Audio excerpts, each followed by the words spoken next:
क्या होता अगर तांजीरो एपिसोड 1 में ही डीमन बन जाता? क्या वो डीमन स्लेयर बन पाता या फिर मुजान उसे डीमन बनाने के बाद तुरंत ही खा जाता? स्टोरी को कंटिन्यू करने के तो हजारों तरीके हो सकते हैं, बट आज हम इनमें से 3 सबसे लॉजिकल वेज को जानने वाले हैं। एंड यार, पहली थ्योरी में तो तांजीरो की तुरंत ही डेथ हो जाती है। तो व्हाट इफ के अकॉर्डिंग अगर तांजीरो माउंटेन्स पे नहीं जाकर अपनी फैमिली के साथ ही रहता है एंड उसकी जगह पर वहाँ पर नेजुको जाती है, तो मुजान तांजीरो को भी डीमन बना देता है। एंड ओरिजिनल टाइमलाइन के अकॉर्डिंग अगर वो नेजुको से मिलता है एंड फिर ये दोनों रास्ते में ग्यू से मिलते हैं, तो इससे पहले कि तांजीरो से कुछ बोल पाए, ग्यू उसको तुरंत से स्लाइस कर देता है क्योंकि वो डीमन जो ठहरा, और नेजुको भी कुछ कर नहीं पाती है। एंड तांजीरो के डेथ के बाद तो पूरा स्टोरी लाइन में प्लॉट ही चेंज हो जाता है। पहले टाइमलाइन को फॉलो करें तो इस पर नेजुको अपना रिवेंज पाने के लिए डीमन स्लेयर बनने के लिए फाइनल सिलेक्शन में पार्ट लेगी।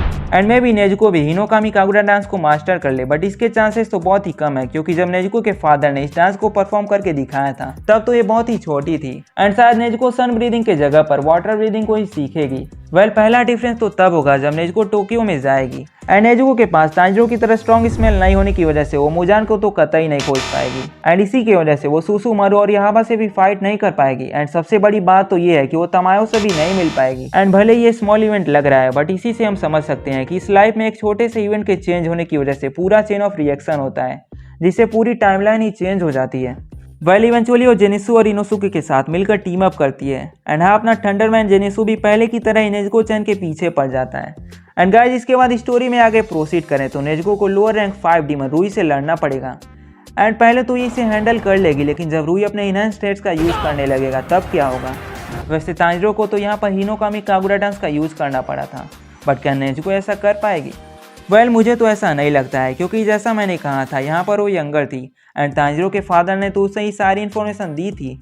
एंड यहाँ पर अनटिल एंड अनलेस कोई आकर नेजुको को बचाएगा, नहीं तो उसे मरना ही पड़ेगा। एंड गाइस, जैसे जैसे स्टोरी आगे बढ़ती जाएगी इसके तो बहुत ही ज़्यादा चांसेस हैं कि डीमन स्लेयर के सभी मेंबर्स मारे जाएंगे। हो सकता है कि कुछ लोग मुझसे डिसएग्री कर सकते हैं, तो एग्जाम्पल के लिए एंटरटेनमेंट डिस्ट्रिक्ट की भी बात कर लेते हैं।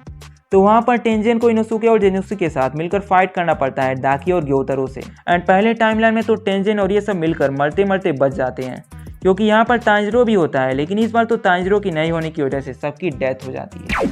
एंड इसी तरह सभी हाशिराज एक एक करके मारे जाते हैं। एंड इसके बाद जब मुजान को इसके बारे में पता चलता है तब वो डीमंस को बचे हुए लोगों पर अटैक करने के लिए भेज देता है।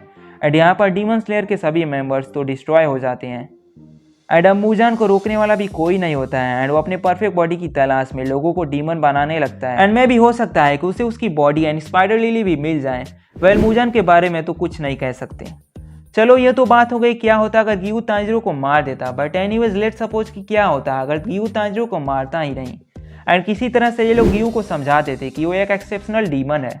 तो इसके बाद इस टाइमलाइन की तरह वो दोनों डीमन स्लेयर कॉर्प्स मेंबर के हेडक्वार्टर पर जाते हैं। एंड जैसे नेजुको के साथ होता है वहाँ पर तांजीरो के साथ भी होता है।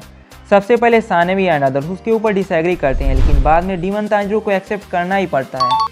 एंड ऐसा पहले थ्योरी में हुआ था, इस बार भी नेजुको एक डीमन स्लेयर बन जाती है। एंड इस बार तो वो जहाँ जहाँ जाती है वहाँ पर तांजीरो को भी लेकर जाती है। एंड इसीलिए जो सबसे पहला डिफरेंस क्रिएट हुआ था वो तो होता ही नहीं है।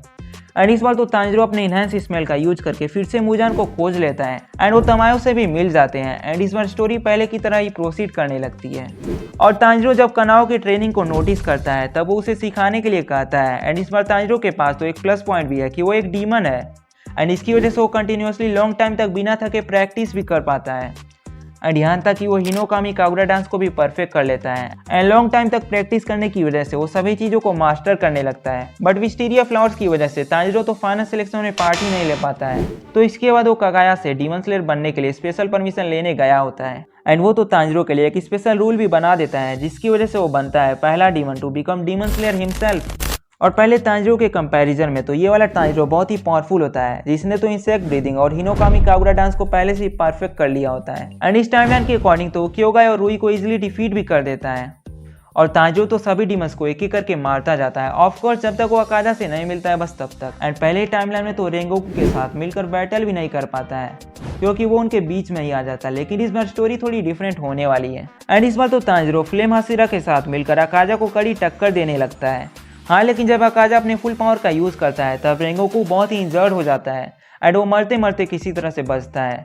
लेकिन जैसे जैसे सुबह होने लगती है अकाजा को वहाँ से भागना पड़ता है क्योंकि वहाँ पर डीमन तांजीरो भी होता है। एंड आज डीमन तांजिरो को भी वहां से भागना पड़ता है। एंड गाइस इसके बाद बात करते हैं एंटरटेनमेंट डिस्ट्रिक्ट आर्क की। एंड ये स्टोरी तो पहले से कम्प्लीटली डिफरेंट होने वाली है, क्योंकि नेजुको यहाँ पर डीमन नहीं बल्कि एक ह्यूमन है। एंड जब इनका सामना दाकी और ग्योतारो से होता है तब जेनेत्सु, नेजुको और इनोसुके मिलकर दाकी को संभालने लगते हैं। एंड टेंजन और तांजिरो मिलकर ग्योतारो से फाइट करती हैं, क्योंकि ये तो बहुत ही स्ट्रांग है। एंड वेल स्टोरी तो लगभग वैसे ही चलती है, जिसमें दोनों डीमंस को ये लोग मार देते हैं। बट यहाँ पर एक बहुत ही बड़ा डिफरेंस होता है, क्योंकि पहले वाले टाइमलाइन की तरह फाइट के बाद इनोसुके और टेंजन तो मरने की हालत पर होते हैं, क्योंकि वो बहुत ही घायल और पॉइजन हो गए होते हैं। एंड यहीं पर पहले टाइमलाइन में नेजुको ने अपने ब्लड डीमन आर्ट की वजह से इनको बचाया होता है। बट यहाँ पर तो बस तांजिरो ही डीमन है एंड उसका ब्लड डीमन आर्ट तो कम्प्लीटली डिफरेंट है। एंड इसकी वजह से ये लोग इनको बचा नहीं पाते हैं एंड इनकी इंस्टेंट डेथ हो जाती है। बट इसकी वजह से हो सकता है कि तांजिरो अपने रिवेंज के लिए बहुत ही ज़्यादा पावरफुल बन जाए। And fast forward to final fight, यहाँ पर तो ज़्यादातर हाशिराज अभी जिंदा होती हैं और तांजिरो के साथ वो लोग मुजान से फाइट कर रहे होते हैं।